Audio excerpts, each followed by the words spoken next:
यह है दुनिया की सबसे लंबी दीवार जो सैटेलाइट से भी आसानी देखी जा सकती है। लेकिन ज्यादातर लोग सिर्फ इतना ही जानते हैं। हर साल करोड़ों लोग इस दीवार को देखने जाते हैं, लेकिन उनमें से किसी ने कभी यह नहीं सोचा होगा कि सिर्फ ऊपर का स्ट्रक्चर ही नहीं, बल्कि नीचे की जमीन में भी कई राज छुपे हैं। ग्रेट वॉल ऑफ चाइना लगभग 21,000 किलोमीटर लंबी है और इसके नीचे की जमीन में मल्टी लेयर्ड फाउंडेशंस हैं। चाइनीज इंजीनियर्स ने इस वॉल को बनाते वक्त सिर्फ पत्थर और ईंटों का इस्तेमाल नहीं किया, बल्कि मिट्टी, वुड, लाइम और स्टिकी राइस का मिक्सचर बनाया था, जिसे मॉडर्न साइंटिस्ट्स एंशिएंट कंक्रीट कहते हैं। जी हाँ, स्टिकी राइस का यह मिक्सचर वाटर रेजिस्टेंट के तौर पर साइंटिफिकली प्रूवन भी है।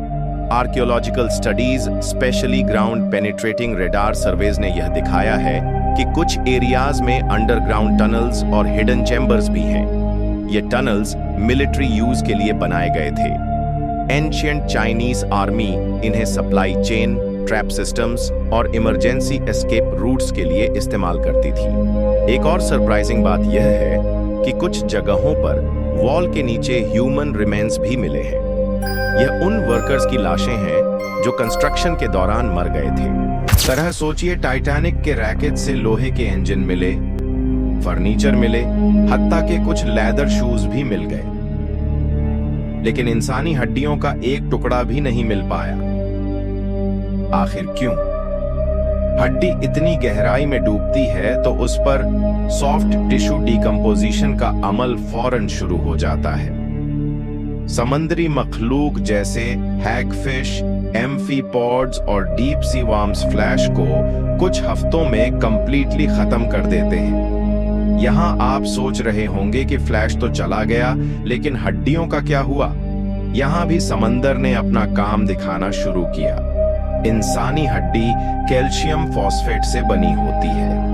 सॉल्ट वाटर और एक्सट्रीम प्रेशर के कॉम्बिनेशन से यह आहिस्ता आहिस्ता डिसॉल्व होने लगती है।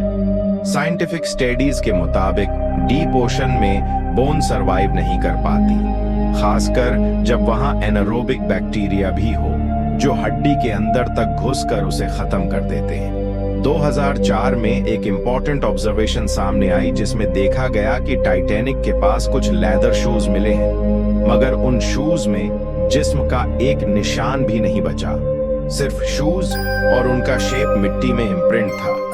लेदर जिंदा बच गया क्योंकि टैनिंग प्रोसेस उसे बैक्टीरिया प्रूफ बनाता है, मगर हड्डी वो रेजिस्टेंट नहीं होती। हड्डियां ना मिलने की एक और वजह भी है। ओशन करंट हड्डियों को रेकेज साइट से बहुत दूर बहा कर ले गए, लेकिन उनका अंजाम भी वही हुआ, यानी फ्लैश खत्म और बोन्स डिसॉल्व। अगर कोई बॉडी किसी मेटल बॉक्स में ट्रैप होती तो शायद कुछ पार्ट्स सरवाइव कर जाते, मगर ओपन एक्सपोजर ने सब कुछ मिटा दिया। ये एक नेचुरल प्रोसेस है और टाइटैनिक की रेकेज साइट इसकी परफेक्ट मिसाल है। इजिप्ट के पिरामिड्स हर गुजरते साल दुनिया को हैरान करने की कोई कसर नहीं छोड़ते। आने वाले हर साल में आर्कियोलॉजिस्ट को यहाँ कुछ ना कुछ ऐसा जरूर मिलता है जो लोगों को हैरान कर छोड़ता है। पर अब इटली और स्कॉटलैंड के साइंटिस्ट ने सिंथेटिक अपर्चर रेडार, जिसे सार भी कहा जाता है, की मदद से पिरामिड्स के नीचे कुछ ऐसा डिस्कवर किया है जो पिरामिड्स के बारे में हमारी सोच हमेशा हमेशा के लिए बदल सकता है। उनका कहना है कि उन्होंने सैटेलाइट पर लगे सार रेडार की मदद से पिरामिड्स से 2 किलोमीटर नीचे तक कुछ शाफ्ट्स और कई चैम्बर्स रिकॉर्ड किए हैं। प्रोजेक्ट की स्पोक्सपर्सन निकोला चिकोलो का कहना है कि ये डिस्कवरी ग्राउंड ब्रेकिंग है और इस वक्त दुनिया भर के रिसर्चर्स इस पर गौर कर रहे हैं। उनके मुताबिक ये चैम्बर्स और टनल्स पिरामिड्स से भी 10 गुना बड़े हैं, यानी जितनी चीजें हमें पिरामिड्स से आज तक मिली हैं उससे 10 गुना ज्यादा चीजें नीचे छुपी हो सकती हैं। सार की मदद से साइंटिस्ट ने यहाँ 8 बड़ी सिलेंड्रिकल शाफ्ट भी डिस्कवर की हैं जो 2100 फीट नीचे तक जाती हैं। इन शाफ्ट के आसपास स्पाइरल स्टेयर केसेस हैं और ये स्टेयर केसेस 80 मीटर के क्यूब शेप्ड चैम्बर तक जाती हैं।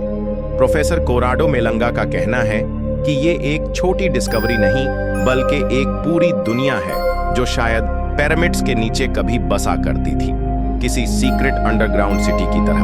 अब क्या ये अंडरग्राउंड सिटी थी या कुछ और?